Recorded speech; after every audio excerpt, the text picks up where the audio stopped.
Is there something about Mars we don't know? A lot of people feel that it is definitely a cover-up. Danielle then got right inside the skin of the killer, whom she believed was the murdered woman's husband. When I invoked the name of Jesus against that, the person was thrown all the way across the room.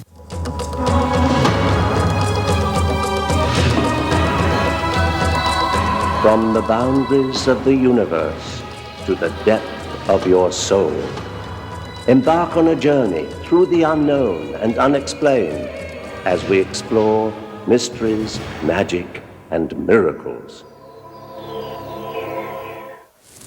Hello and welcome. I'm Patrick McNee. Today, we investigate the psychic power of the mind and pay a visit to the Prince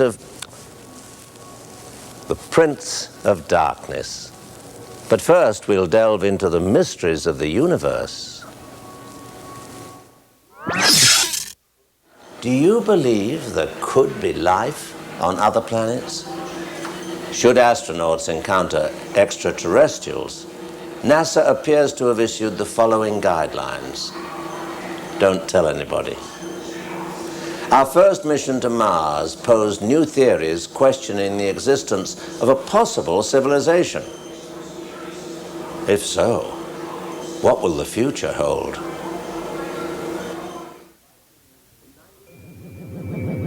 In 1976, the Viking mission to Mars sent back striking photographs of the planet's surface. These photos show artificial structures on a Martian area called Cydonia. This is the object that is referred to as the face on Mars. Stanley McDaniel, Professor Emeritus at Sonoma State University and Mars researcher, has extensively analyzed independent scientific evidence of the structures on Mars and NASA's arguments against further exploration of the area.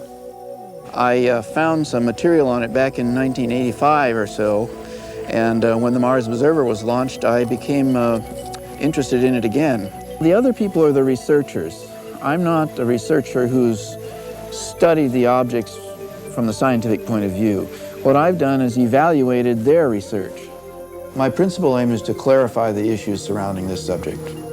I found that their methods and techniques they've employed have been very sound and in keeping with what science is supposed to do.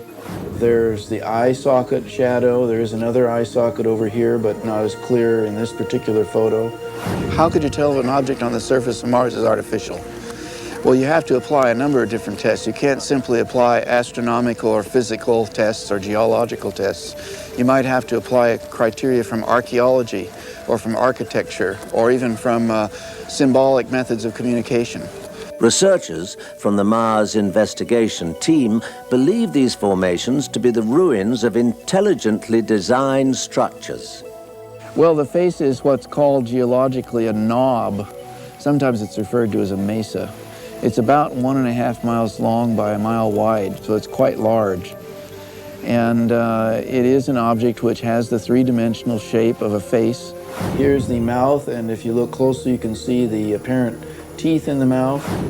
It looks like a face because it has features we typically associate with a face. Yet, NASA refuses to believe mounting scientific evidence for these formations. NASA has taken the position that the entire thing is a fabrication of people who just want to make a lot of money or a lot of publicity. They say no matter how complex it looks, it's all a product of wind erosion. So you get this face that has an apparent pupil in the eye, apparent teeth in the mouth, a symmetrical headpiece, some hints of decoration, and every bit of it is produced by wind erosion. This has been referred to the shape here as the headpiece, and there are actually some apparently like decorative cross lines right here on the forehead of the object. Although the photographs do not constitute proof, they do pose enough doubt as to the origins of the structures, whether they are natural or artificial, to warrant closer inspection. NASA believes that these objects and the theory that some of them may be artificial has no scientific interest, and the priorities for what they photograph on Mars in the upcoming missions are based on scientific interest. The original photos of the face were actually misfiled and stumbled upon by two researchers. It was a very important piece of evidence, and for it to have been misfiled was a strange coincidence. From the face, about 8 miles away to the west, there's a complex of structures that at first glance, some of them look pretty much like mountains, but if you look more closely, they have very peculiar features.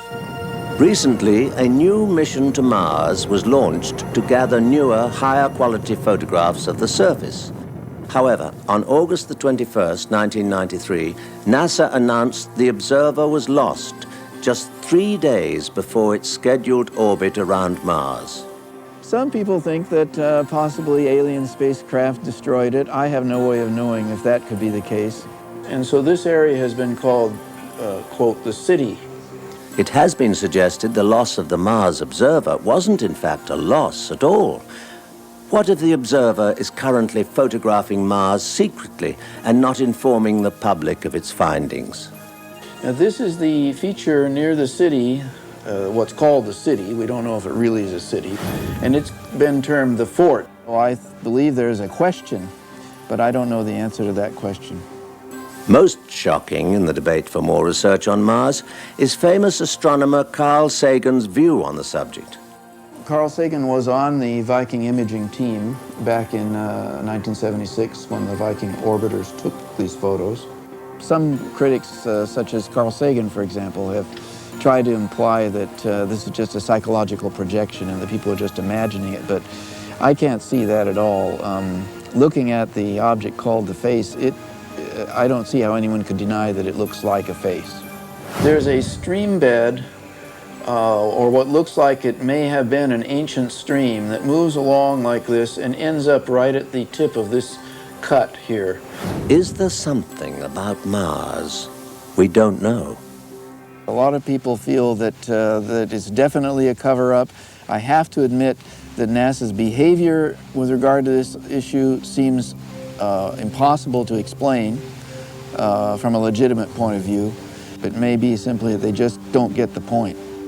If there was habitation there, it could have taken place 1 million years ago, more than 1 million years ago, or thousands and thousands of years ago. Also, it could have been beings or people who lived in closed environments that were protected from the Martian atmosphere.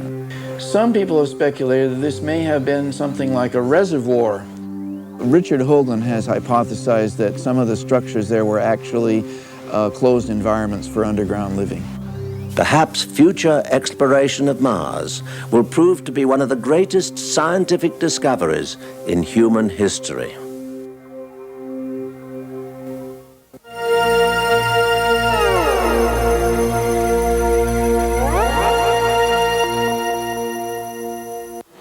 What would you say if I told you to pack a suitcase? We're going on a vacation to the moon. Not in your lifetime. NASA is currently developing a space vehicle which will make the shuttle obsolete in just a few years and provide accessible transportation for the adventurous tourist. Test flights have already begun on the Delta Clipper in the deserts of New Mexico. These spaceships can provide routine tourist flights before 2010 and hotels by 2020. Discussions are already underway with major hotel chains. I hear there's a restaurant on Mars already. Great food, but no atmosphere. When a high-profile murder hits the headlines, homicide detectives are under pressure to crack the case. Officially, the police won't admit to using psychics. But when leads dry up, many detectives turn to them for help. Do psychics really aid police by using second sight to bring new evidence to light?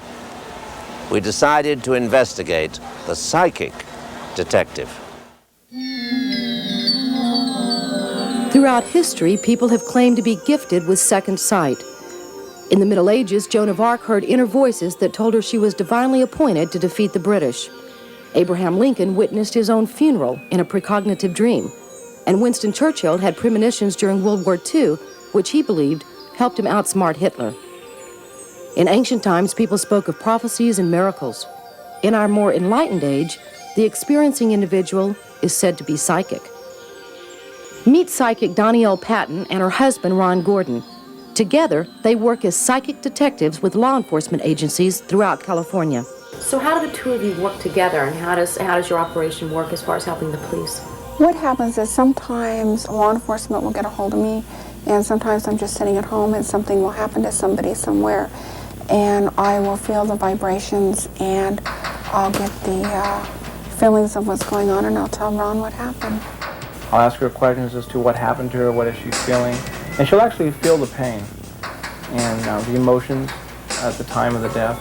Law enforcement officers will tell you what they need to help solve a crime is tangible evidence and plausible witnesses. So how useful are psychic detectives? I asked Captain Daniel Burt of the Los Angeles Sheriff's Department. Murders have gotten so complicated today and they're so tough to solve that we accept assistance from just any quarter of the community. Certainly you can't discount the assistance of a psychic.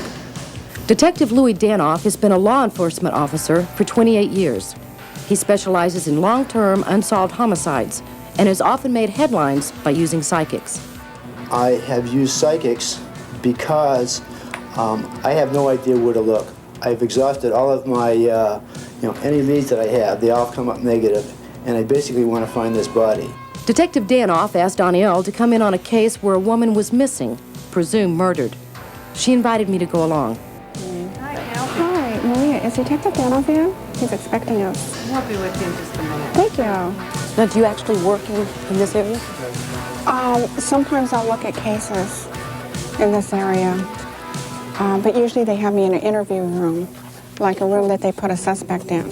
Come on over to my desk over here. Right. As Detective Danoff tells us about the case, Donielle goes into a trance, which she later describes as the dead woman coming into her body. What's going on? She then starts frantically sketching. And then there's like a sliding glass door? Yeah. Okay, and there's like a... What Donielle is drawing is the victim's house, where she senses the woman was murdered. She has never been in the house. She's never been in the backyard. And she drew this picture. Yeah. Donielle then got right inside the skin of the killer, whom she believed was the murdered woman's husband. I am what you want me to be. I'm a chameleon. And that way you're not going to catch me. He doesn't know how to control his emotions. Once he lets go, once he's gone over the edge, it's really hard to get him back. And is his character in your mind a lot like Donielle has said? Yes. Very much so. He's playing with me. Later, I asked Detective Danoff if Donielle's thoughts about the killer agreed with his. Yes. Did you come about it from two different ways? She came about it by herself. Donielle has been involved in numerous high-profile homicide cases. Could she shed any light on the O.J. Simpson case? What do you see happen inside there? She turned because she was going to go back in the house. He had a knife in a pocket, and he pulled it out. And when she turned around to walk back into the house, and he was behind her, and he pulled her back. Are you feeling cold right now? I believe that O.J. lost control, went over with the intent, took a knife with him, and committed the murder. He ended up murdering her because now it's over and he's still in control. And O.J.'s having nightmares, but he's not really dealing with it. He's not sleeping well at night. He's having a really hard time with everything that's happened. Although to relive a murder is very traumatic for a psychic, Donielle willingly helps law enforcement agencies with homicide, rape, or missing person cases, and she receives no payment for her services. If you don't get paid for this, why do you do it? Because it makes me feel good to be able to help, number one. And number two, I want to get these people off the street.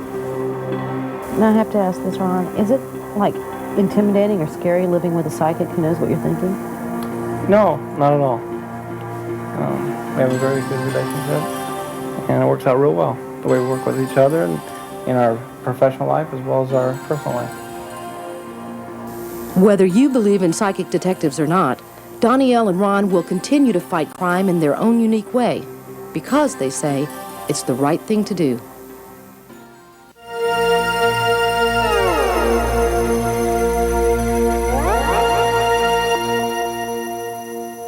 He's been known as Beelzebub and Lucifer, that sly devil, the ruler of hell. We can't see him, but we know he's there. Is the Prince of Darkness alive and well and living in your neighborhood? Many believe he is.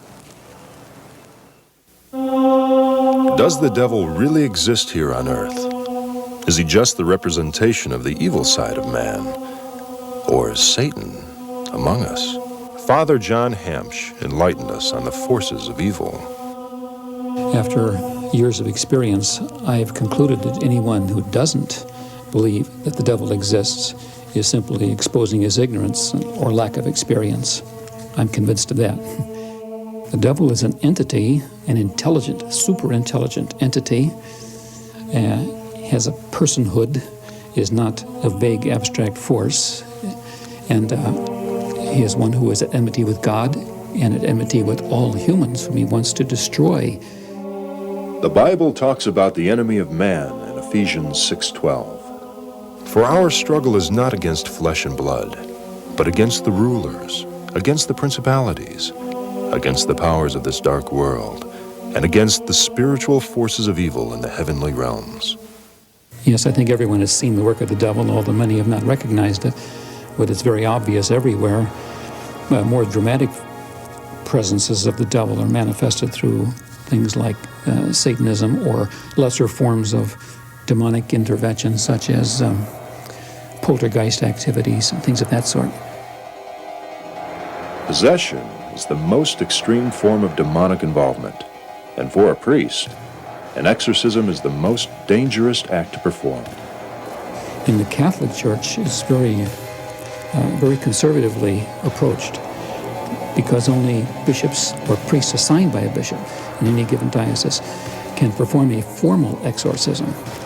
Anyone can perform a deliverance, a mild deliverance, by simply prayer for the healing from the contamination. As Jesus said in Mark 16:17, those who believe in me can cast out demons in my name by my power. So those who believe in the Lord have access to that. But real possession is extremely dangerous.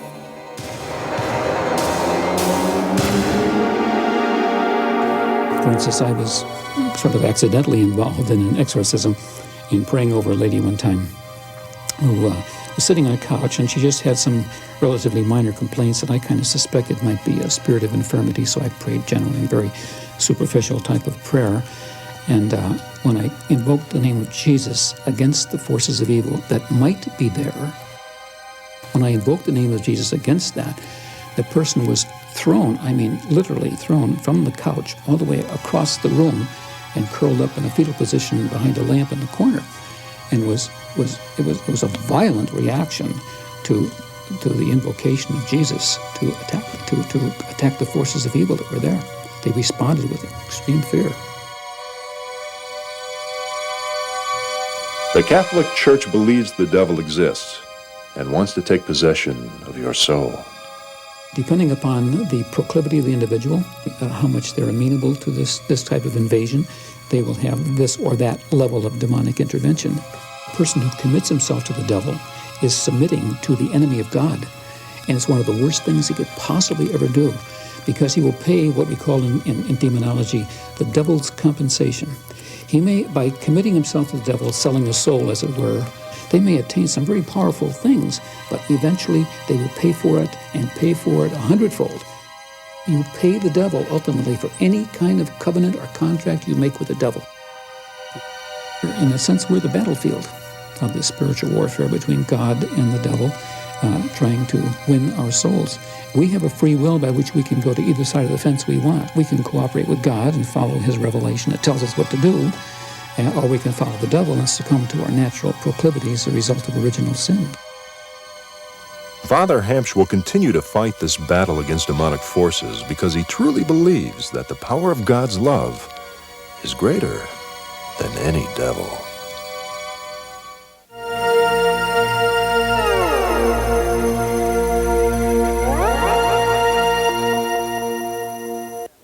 Whether we believe in the devil or not, we throw his name around almost daily in the English language.